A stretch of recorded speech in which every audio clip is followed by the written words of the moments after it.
Hello students, आज हम एक न्यूमेरिकल करेंगे ट्यूबलेस स्ट्रक्चर्स पे ही। ये भी कंप्रेशन मेंबर बेस्ड क्वेश्चन है। तो आइए देखते हैं प्रॉब्लम स्टेटमेंट क्या है।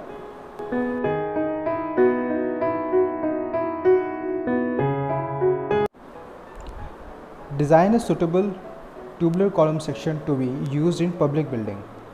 The column is 4.80 meter long with both of its ends restrained in direction and position in ZZ and YY direction. The column is to support a factor load of 2500 kilonewton. तो आपके पास column की length है that is 4.80 metre and end conditions हैं जहाँ पे कि both of it ends are restrained in direction and position and the column is support a factor load of 2500 kilometre that is the load. तो चलिए अब इसको solve करते हैं। Now as per the question सबसे पहले कंडीशन हमारी होगी कि हम इसकी इफ़ेक्टिव लेंथ निकालें। जब भी हम डिज़ाइन करेंगे तो हमारा फर्स्ट स्टेप होगा इफ़ेक्टिव लेंथ निकालना कॉलम की। तो इफ़ेक्टिव लेंथ के कॉलम की निकालने के लिए आपको इस तरह के कंडीशंस गिवन हैं, आपकी बुक्स में गिवन है, IS 800 में भी गिवन है। सिंस हमारा क्या था कि दोनों एंड्स पे रिस्ट्रेंट था, पोजीशन में भी और ट्रांसलेशन में भी। आप देख सकते हैं restraint in direction and position. तो आप इसमें से देख सकते हैं इस टेबल में से IS 800 की जिसमें एंड कंडीशन है, जहाँ की बाउंड्री कंडीशन गिवन है। तो हमारा जो लास्ट कंडीशन है restraint and restraint in both the ends, तब उस केस में इफेक्टिव लेंथ हो जाती है 0.65 of L। This is 0.65 of L। सो हमारी इफेक्टिव लेंथ हो जाएगी 0.65 of L because the end condition is given to us. So our effective length will be 0.65 into 4.8 and इससे हमें मिलेगा 3.12 metre. Then I change it to mm and it become 3120 mm। Again हमारे पास effective length आ गई है। अब हमें क्या करना पड़ेगा, हमें एक सेक्शन एज्यूम करना पड़ेगा। जैसे कि हम एंगल सेक्शन में या कंप्रेशन मेंबर के डिज़ाइन में हम एज्यूम करते थे, जैसे ISA 100/100/75। इसी तरह से हमें यहाँ पे भी एक सेक्शन एज्यूम करना है। जैसे कि जो मेरा फर्स्ट सेक्शन है दैट इज़ जिसमें outside dia is 323.9 with thickness 12 mm। तो मैंने ये एज्यूम किया सबसे पहले, दैट इज़ जो ये टेबल है ये IS 1161 का एक पार्ट है, सिर्फ मैंने यहाँ दिखाने के लिए आपको यहाँ पे लगाया है। तो अगर मैं पहला सेक्शन लेता हूँ 323.9 दैट इज़ आउटसाइड डायमीटर, ये आउटसाइड डायमीटर है, 12 mm इज़ द थिकनेस। तो हमने ये लिया। उसके बाद जो ग्रेड है स्टील का दैट इज़ YST 25।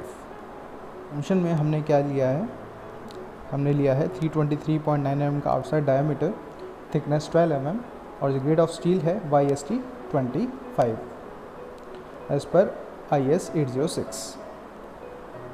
जब हम IS 806 को देखेंगे तो हमारा रेडियस ऑफ गायरेशन 1110 mm आएगा। यहाँ पे आप देख सकते हैं इसके कॉरस्पॉन्डिंग 323.9 के कॉरस्पॉन्डिंग ये हमारा जो कॉलम है that is radius of gyration in centimetre. जो ये वैल्यूज़ गिवन है ये सेंटीमीटर में है, तो आपको इसको mm में चेंज करना है। तो हमारी जो वैल्यू हो जाएगी 110.4 और I can say 110 mm, 110 mm। अब उसी तरह से हम स्लेंडरनेस रेशियो निकालेंगे, वो होता है L/R। तो लेंथ हमारे पास कितनी है 3120 mm और R हमारे पास रेडियस ऑफ गायरेशन 110। तो हमारे पास स्लेंडरनेस रेशियो आएगा 28.36 विच इज़ लेस दैन 180। तो it's applicable to the conditions. अब हमें अलाउबल एक्सियल स्ट्रेस कंप्रेशन में निकालना है with the help of grade of steel and slenderness ratio. तो हमारा जो ग्रेड ऑफ स्टील था YST 25 that is this one, और स्लेंडरनेस रेशियो है वो है 20 और 30 के बीच में। तो हमारे पास 20 की वैल्यू कॉरस्पॉन्डिंग है 140 एंड 30 की वैल्यू कॉरस्पॉन्ड है 135.2।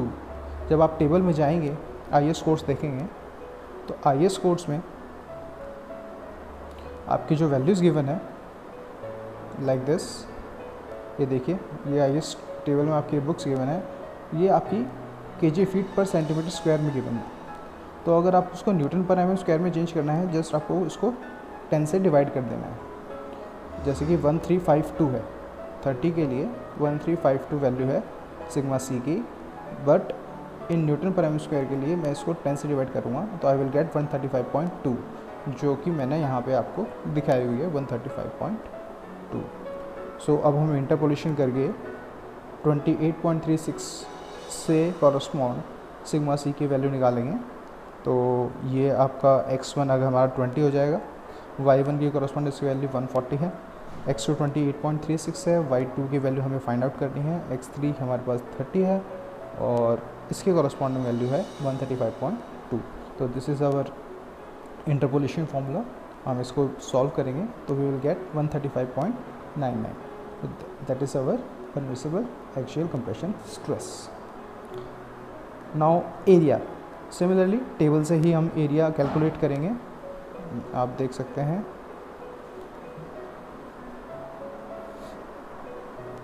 यहाँ पे 323.9 है, 117.58, that also given in centimetre square, ये भी सेंटीमीटर स्क्वायर में गिवन है। तो आपको इसको mm स्क्वायर में चेंज करना है। तो आपका जब mm स्क्वायर में हम इसको चेंज करेंगे इट बिकम 11758 mm स्क्वायर। अब आपको पता है सेफ लोड कैसे निकालते हैं, एरिया इनटू कंप्रेशन स्ट्रेस।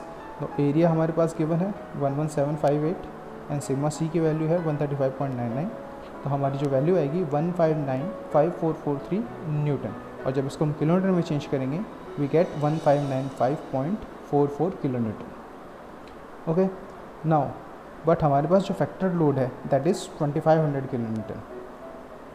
अब जो फैक्टर लोड होता है that is used in limit state method. अब जो हम कर रहे हैं that is working stress method. तो हमारा डिज़ाइन और सर्विसेबल लोड होगा as per working stress method will be this load factor load divided by 1.5, क्योंकि dead load plus live load का जो लोड फैक्टर होता है वो होता है 1.5।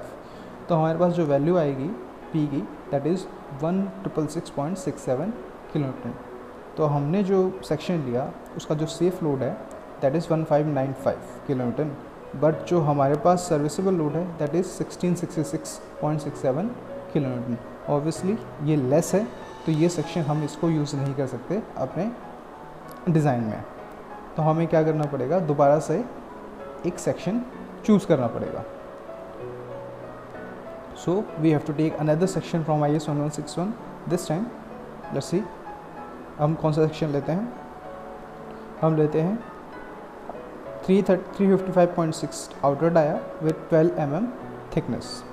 तो इसकी कॉरस्पॉन्डिंग जो रेडियस ऑफ गायरेशन है दैट इज़ 12.16 सेंटीमीटर और 121.6 mm एंड 129.53 सेंटीमीटर स्क्वायर और 12953 mm square.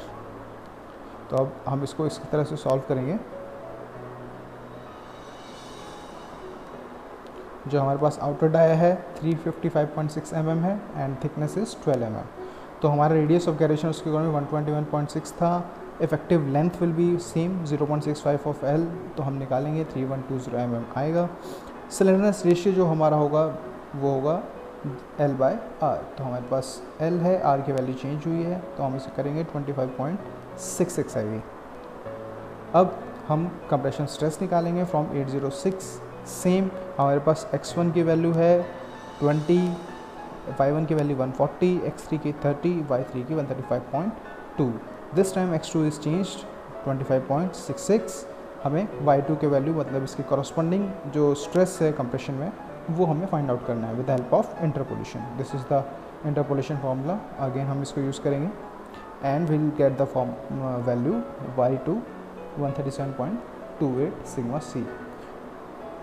And similarly area जो है वो होगा 12953 mm square as per the IS 1161 and 806। तो हमारा जो लोड सेफ लोड होगा वो होगा 12953 into 137.28, that become 1778.18 kilo Newton. तो हमारा लोड जो आएगा दैट इज़ 1778.18 किलो न्यूटन।